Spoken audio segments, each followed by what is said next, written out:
Well, Dr. Clark here again. Today in lab we are going to finish up the bacteria lab, or this will be bacteria 2, okay, which is lab number 8. Okay, and with that we're going to start examining the bacteria plates that I made last lab. So in bacteria 7, or lab 7, bacteria 1, we're going to start examining those plates.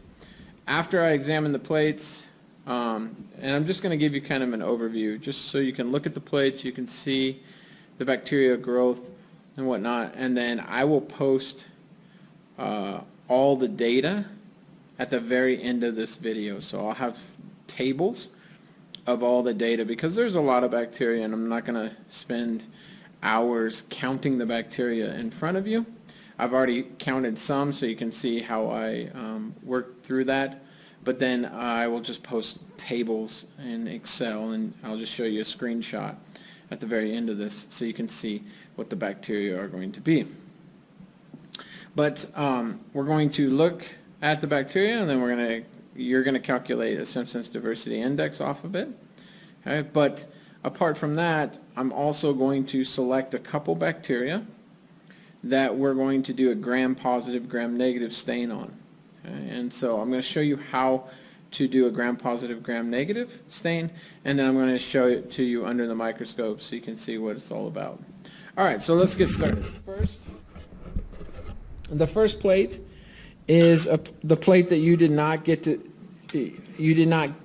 to see me make, and that was the dirty finger, which is on the left here, and the clean finger using a scrub brush and soap. So hopefully you can see that without too much glare. But there's a large amount of diversity of bacteria on the left-hand side, and that would be the dirty finger side. And there's still, quite a few bacteria on the right-hand side, but, less. Okay? And here's what the numbers look like. So if you look at the clean side, there was white circular bacteria. There's 24 of them. If you look at the yellow side, there's 1 circular bacteria. The clear side, or the clean side, there was a clear circular bacteria, and there was 5 of those, and then 2 pink ones. On the dirty side, there is white circular, 44, yellow circular, 13, clear circular at 8, pink circular at 1, white irregular at 10, clear irregular at 22, and white umbonate at 1. So if you look at that, so it's kind of hard for me to show you. Let me get an inoculation loop, and then you can see what I'm talking about.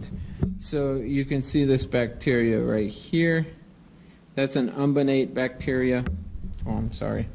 Let's try that again.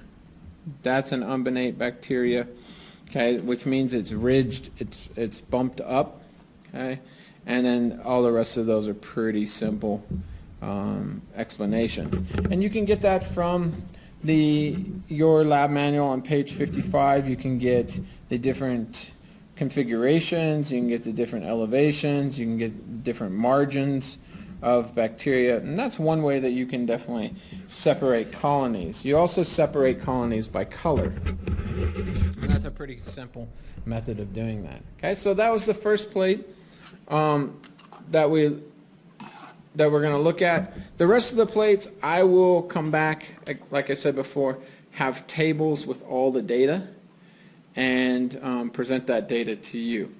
But I'm going to show you these plates so you can see the plates before I do the counts. The next plate is my nose plate. Okay, and so if you look there, sorry, you can see the nose plate. Not a huge amount of diversity. Some of the bacteria got spread out from the center. It wasn't a very good inoculation. You still got lots of clumps in the center, but nonetheless, you could probably count that, and I will count that. Okay, so that's my nose. Now the next plate is going to be my throat. Okay, a fair amount more small bacteria, and I'll talk about how you count small bacteria. But not a huge amount of diversity, as you can tell. It's mostly little round yellow bacteria, little round white bacteria, little round clear bacteria. Not a huge amount of diversity. Lots of bacteria, but diversity is not very high. Okay, so that was the throat. Okay, the next one is the door handle. And if you look at that, our facility management team, our janitors, do an excellent job cleaning our door handles. There is only like 2 little teeny colonies of bacteria on this plate. So the door handles, at least that door handle, very clean. This was my dirty finger, clean finger. So dirty's on the right hand side and clean's on the left hand side. So this is without a scrub brush. So this is with just using hand soap.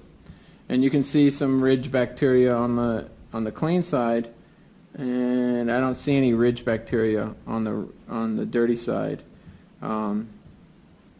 That could have been introduced by things like the paper towel, the water faucet.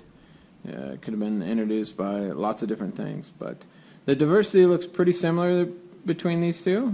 Dirty's got more bacteria, but between the two they look this kind of the same number of species.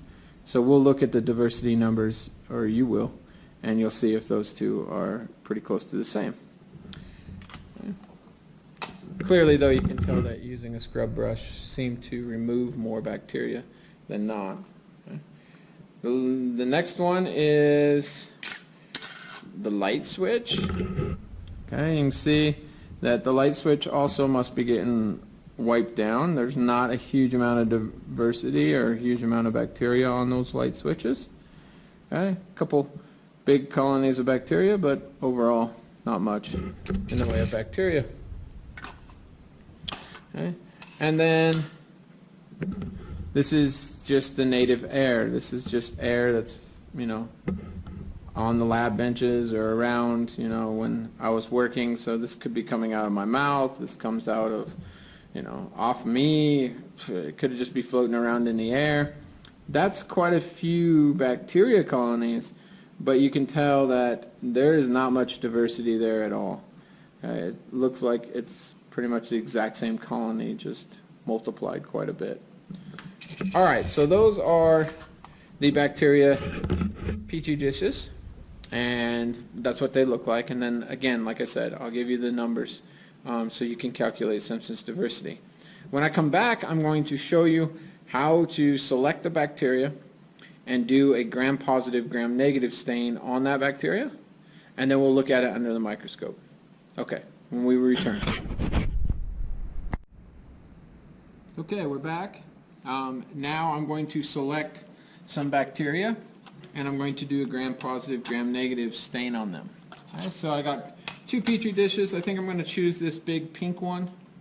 Okay, that's in the center of that, and then I'm going to choose that small ridge bacteria that was on the dirty side of the plate that I used the scrub brush on. Okay, so first what we have to do is we have to start our Bunsen burner and flame our loop. Okay, so this Bunsen burner is a little out of whack.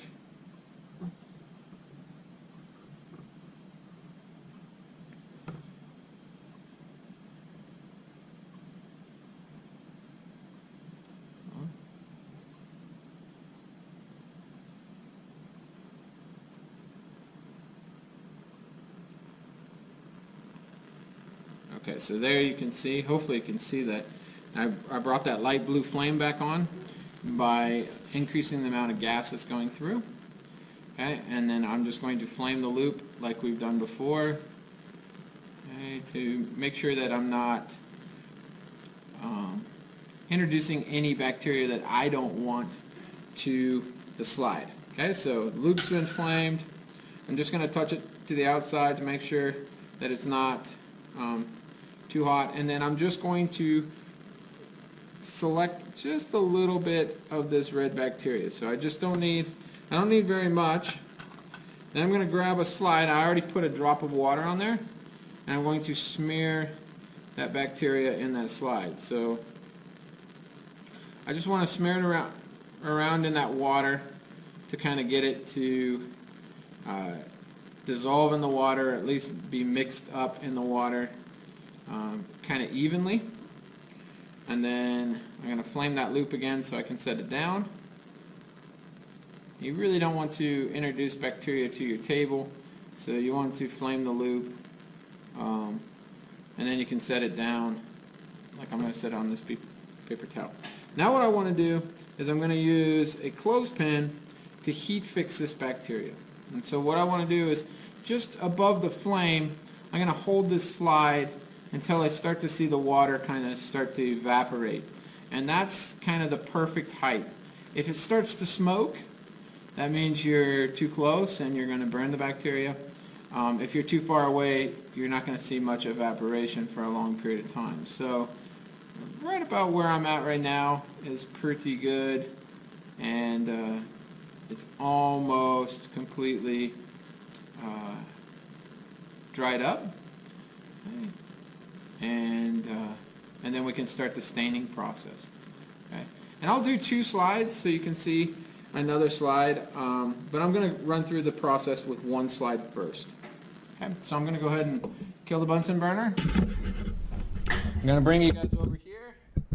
Okay, so you can kind of see the staining process. Hopefully you guys can see that. Okay, so I have a staining rack here. I'm just going to place the slide on the staining rack. And then I'm going to follow the instructions that are in the manual or the instructions that I have posted here. Okay, and the first thing you want to do is you're going to stain the slide with crystal violet. Okay, and so I need to find some crystal violet. I have some crystal violet, and I'm hoping that that slide's not too hot. So I'm going to give it a second. Okay, I don't want the slide to be too hot, because if I introduce the stain to the slide and the slide's hot, it could crack the slide. Okay, so you want to heat fix it, but then give it a chance to cool down a little bit. Sorry, I don't know if you guys can actually see this, how this is working. So that slide is not cold to the touch. It's still warm, but that should be good. So all I'm going to do is flood the slide with crystal violet, which basically means just pour crystal violet on the slide, and making sure that you cover the entire bacteria layer. I'm going to leave it there for 1 minute, okay?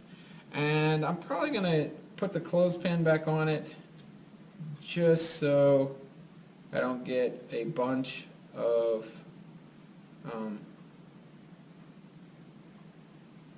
stain all over me, so I can pick the slide up. Because after a minute, I'm going to pour off that crystal violet, and then I'm going to add grams iodine to the slide. And so the process by which we're doing this, the reason we're doing this, is, like I said before in lecture, bacteria have a cell membrane, a cell wall, and sometimes a capsule. Okay? What this staining process will be able to show us is not only will it show us the actual shape of the bacteria, whether it's cocci or bacillus or spirillum, okay? But it'll also show us if it has that capsule. So if it stains purple, it does not have that capsule. It has a really thick cell wall, okay? And it's considered gram-positive. If it stains pink and it's not picking up that crystal violet, then it does have a capsule, okay, on the outside. Now this separates bacteria based on how easily we can treat them with antibiotics. Things that have capsules are much more difficult for us to treat with our antibiotics, because it's basically 3 layers for the antibiotic to enter into this into the bacteria and destroy it. So this is a fairly common method to use in laboratory situations. All right, so that's been long enough, so I'm going to pour it off. All right, now I'm going to use some grams iodine. All right, and like before, I'm just going to pour the iodine all over that slide. Okay, now I'm going to wait another minute or so, and then I can pour off the iodine. After I pour off the iodine, I'm going to use a decolorizer, which is going to remove a lot of the extra pigments. It'll kind of wash off the bacteria. And then the final step is I'm going to flood the stain with saffron, which is a counter stain, which will show me if that capsule is present or not. Okay? You know, this method was created by a guy with the last name Graham, Dr. Graham, and it was created really to distinguish between normal bacteria in your throat and strep throat. Okay? So this method used to be used a lot to determine if you have strep throat or not. Okay? Probably not so much anymore. We have more sophisticated ways, and a lot of times if you have little bumps on the back of your throat or things like that, they don't even do inoculation. They don't even do a culture anymore. They just give you antibiotics, which we can talk about later. Can be a really big deal and a real large problem in society today, is because about 70% or so of the antibiotics that is given out in society today are not needed. They're prescriptions that are not warranted. Maybe you have a viral infection and they're giving you an antibiotic. Antibiotics do nothing to viruses. Maybe you just had a sore throat, but that's kind of the American way. The United States society way is when we go to the doctor, we're expecting to get medicine, and they oblige. They give you medicine, even though you don't need it most of the time. Okay. All right. So I'm going to pour that iodine off. Roughly a minute. Okay. Now I'm going to use this decolorizer. Okay. And just rinse that off. Okay. So you don't really need to use it for very long. 5-6 seconds, somewhere in that range. Okay.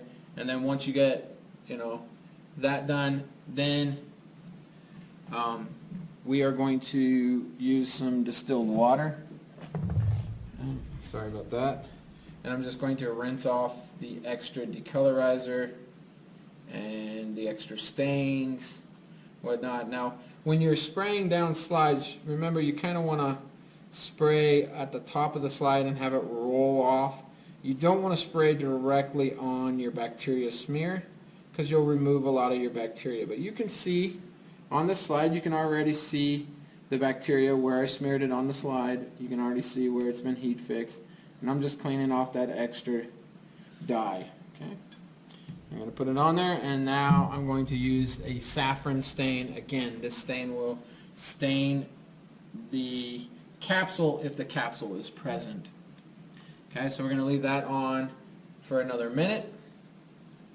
Okay, and after that minute, we're going to rinse it off with distilled water, and then we're going to blot it dry to remove a lot of the material or extra stain. So I'm just going to use a couple paper towels.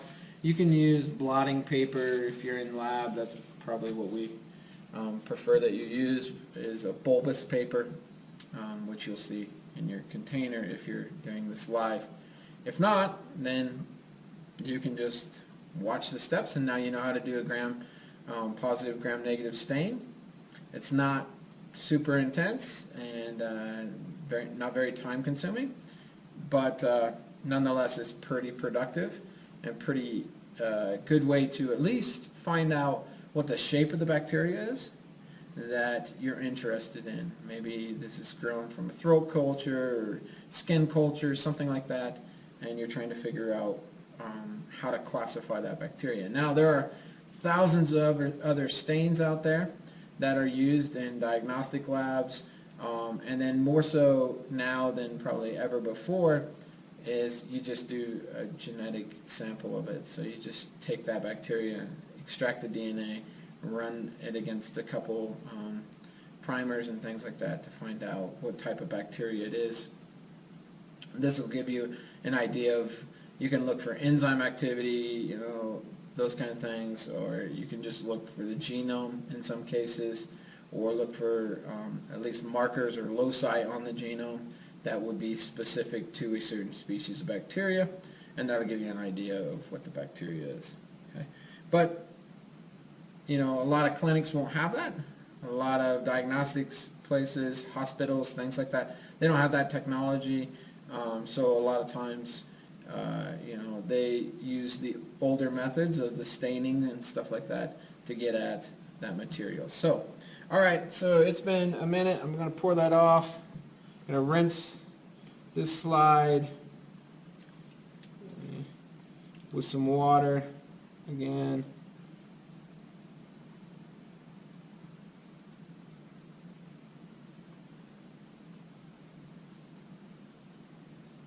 Okay, and now I'm going to blot it dry. All right, so after it dries, I'm going to come back and I'm going to show it to you under the microscope with the other slide. Okay, so I'm going to have probably 2 slides just so we can look to see if there are 2 different bacteria types, and maybe we'll get lucky and have a gram-positive and a gram-negative so you can check it out. Anyhow, we'll come back and look at this in just a little bit. Well, I'm back, and the slides have dried, and we're ready to examine these slides to see what type of bacteria are present, whether they are gram-positive or gram-negative, and then what's the shape of the bacteria. Again, like always, I kind of have the microscope set up with the computer attached to the camera, and I'm going to show you the computer screen while I focus this in. We'll have to go to oil immersion because bacteria are really small, and you need about 1,000 times your eyesight to distinguish any real shape or color. Okay, so bear with me while I'm focusing through, and I'll let you know what the different stages look like, and hopefully you'll be able to see this on the screen as I move through. So right now I'm at 40 times your eyesight. Okay, and now I'm going to go 100 times your eyesight.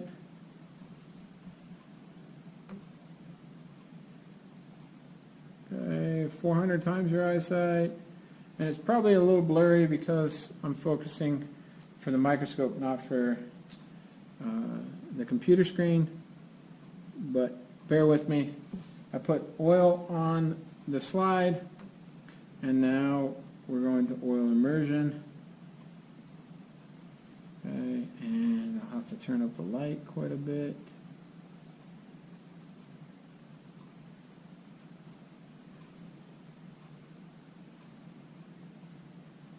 Okay.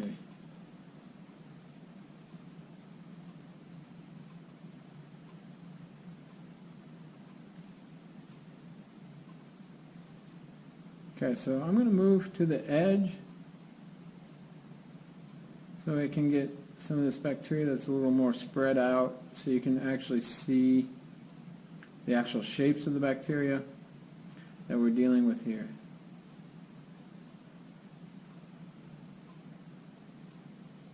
Okay, that's pretty good. So you should be able to see, I know the computer screen's not showing color really well, but you should be able to see that majority of the bacteria are purple in color. Okay, there are some that did not stain, okay, but majority are purple in color, and they are bacillus in shape, so they're rod shaped bacteria, and they're linked together, so they're going to be a streptobacillus, so they're in a chain form. Most of these bacteria are. Okay, so you got these purple gram-positive, okay, bacillus. Okay, All right, so that was the red bacteria. That's kind of what it looked like. Now we're going to move to that crusted bacteria, that umbonate bacteria, and we're going to go ahead and zoom in on that. I'm going to start at 40x, 100 times your eyesight.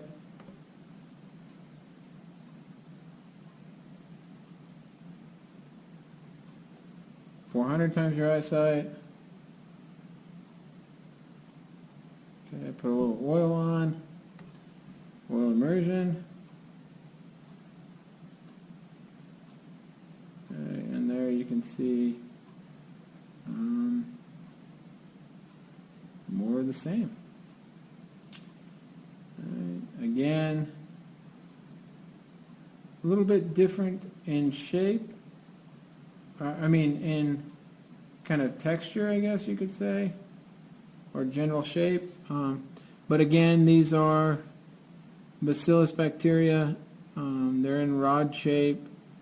They're gram-positive. Okay, they're all purple in color. You have a lot more free single bacilli. You do have some chains where you get a few together. Okay, but again, this is just a bacillus. Gram-positive bacillus. Okay? So I'm going to end the video with that, except for, as I said before, we're going to examine the data for the Petri dishes. Okay? And I might make another video. I'll find another bacteria, and I might make another one, or post a picture of one that's not the same, not bacillus gram-positive, or maybe I'll find one that's gram-negative or something like that. Okay, but we have slides that have them on it, and I'll show you that in another video. Like the microscope lab, you'll probably see that, or you've probably already seen that in the microscope lab video. The different types of bacteria, Bacillus, Cosi, and Spirillum. Okay? So this is just showing you what those two bacteria were. Okay? And this is the way in which you would figure out what the actual shape of the bacteria is, and whether it's gram-positive or gram-negative. Now remember, for the purposes of research on colonies, you're just going to describe the bacteria by its colony shape.